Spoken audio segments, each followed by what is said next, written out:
اب وہ چپل کی طرف آ جائیں. یہ چپل کے بارے میں یعنی بزرگ کہتے ہیں کہ جی الٹی چپل رکھی ہوگی نا اگر تو وہ مفلسی آنے کا ڈر ہے. یعنی اس کے اگر نیچے والی سائڈ اوپر ہوگی تو اس گھر میں غربت آ جائے گی.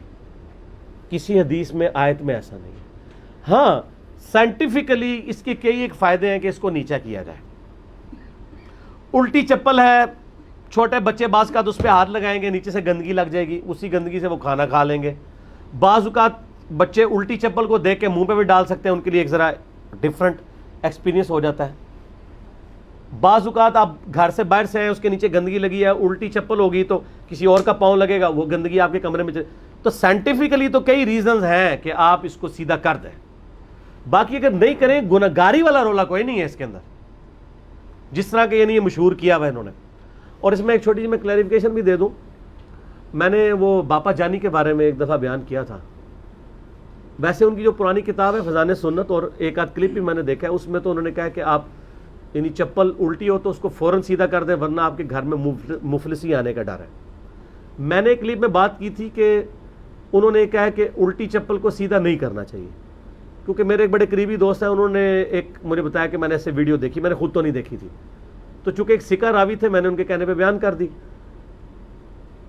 اگلے دن میں نے ان کو فون کیا, میں نے کہا کہ اس طرح میرا پرانا کلپ ہے, اس کے اوپر تو کافی لوگوں نے اعتراض کیا ہے الٹی چپل والے پہ کہ جی لیاس قادری صاحب تو یہ نہیں کہتے ہیں, وہ تو کہتے ہیں سیدھی کر دینی چاہیے, اور آپ نے کہا کہ الٹی.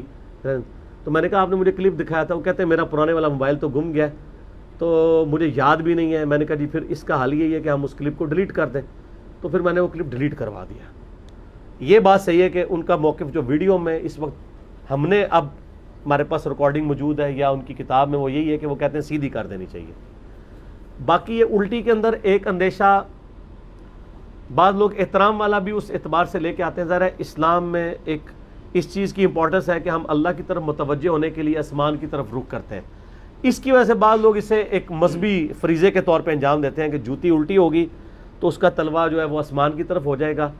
اسلام نے کہیں نہیں کہا کہ اس کی وجہ سے کوئی گناہگار ہو جائے گا, ایسی کوئی بات نہیں ہے. لیکن اگر کوئی ادبن کرنا چاہتا ہے ضرور کرے, یہ تو بات ٹھیک ہے. بخاری مسلم میں جو یوم النہر کا خطبہ ہے نبی علیہ السلام کا, یا عرفات کے میدان کا خطبہ ہے, اس میں آپ نے آخر میں 3 دفعہ آسمان کی طرف اشارہ کیا اور فرمایا اے اللہ گواہ رہنا, اے اللہ گواہ رہنا, اے اللہ گواہ رہنا. اس طریقے سے قرآن حکیم میں جو تحویل قبلہ کی آیات ہے پارہ نمبر 2 کے آغاز میں, اس میں آتا ہے نا اے نبی آپ کا بار بار آسمان کی طرف چہرہ اٹھانا ہم دیکھ رہے ہیں. تو نبی صلی اللہ علیہ وآلہ وسلم اللہ کی طرف متوجہ ہونے کے لیے آسمان کی طرف نگاہ اٹھایا کرتے تھے. اس کی وجہ سے بعض اوقات مسلمانوں کے ذہن میں آتا ہے کہ یار وہ شاید اللہ کی طرف جوتیاں ہو رہی ہیں, حالانکہ اللہ تعالیٰ تو ان چیزوں سے پاک ہے, اس سے کوئی فرق نہیں پڑتا. ٹھیک ہے اللہ تعالیٰ اپنے عرش پہ مستوی ہے جیسا کہ اس کی شان کے لائق ہے, وہ تو سر پھر زمین اب گول ہے. ہمارے لیے تو عرش یہاں پہ ہے اور امریکہ والوں کا عرش نیچے ہے, کیونکہ وہ ہم سے 180 ڈگری نیچے ہے. ہم جہاں پہ پاؤں رکھ کے کھڑے ہیں وہاں پہ ان کے پاؤں نیچے سے یوں ہوں گے. ٹھیک ہے, بالکل 180 ڈگری کا فرق ہے مشرق مغرب والوں کے لیے. تو اسی لیے قرآن حکیم میں ہے کہ تم جہاں کہیں بھی رخ کرو اللہ ہی کا چہرہ پاؤ گے جیسا کہ اس کی شان کے لائق ہے. ہم اس میں غلو نہیں کرتے. میں استواء علی العرش کے مسئلے میں میرا یعنی جو موقف ہے وہ اس حوالے سے ہے کہ ہم اللہ تعالیٰ کو عرش پہ بھی مانتے ہیں جیسا کہ اس کی شان کے لائق ہے, اور اللہ تعالیٰ ہماری رگ جاں سے زیادہ ہمارے قریب ہے جیسا کہ اس کی شان کے لائق ہے. اس میں زیادہ باریکیوں میں پڑھنے میں نقصان زیادہ ہوتا ہے, کیونکہ بعض اوقات لوگ مرجیہ کی طرف چلے جاتے ہیں اور بعض اوقات لوگ مجسمہ کی طرف چلے جاتے ہیں, بولے اعوذ باللہ تعالیٰ. تو الٹی چپل کو سیدھا کرنے میں ہی آپ کو دین دنیا آخرت کے فائدے ہیں, کیونکہ سائنٹیفکلی بھی اس کے نقصانات ہیں اگر الٹا پڑا رہے گا, اور جو سوشل نقصانات ہیں وہ تو بہت زیادہ ہیں, لوگ گنہگار ہو رہے ہوتے ہیں, یعنی یہ وہ سمجھتے ہیں. اس لیے الٹی چپل کو سیدھا کر دینا چاہیے. ٹھیک ہوگا جی.